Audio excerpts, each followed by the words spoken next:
Hello and welcome to the screencast on finding angles. In any right triangle, if the measures of two sides are known, by the Pythagorean theorem we can determine the length of the third side. In addition, this information uniquely determines the triangle, and therefore the two non-90 degree angles are also established. However, it is not immediately obvious what numerical measures of those two angles are. Inverse trigonometric functions enable us to find their values.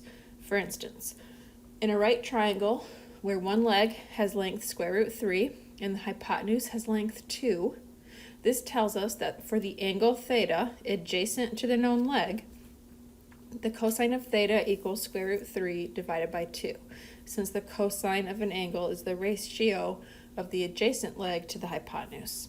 And it follows that theta equals the arc cosine of square root 3 over 2, and from the unit circle, we know that theta equals pi over 6.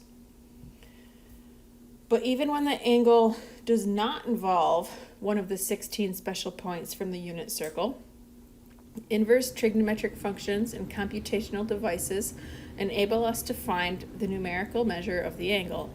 For example, say we have a right triangle with known legs of length 2 and 5.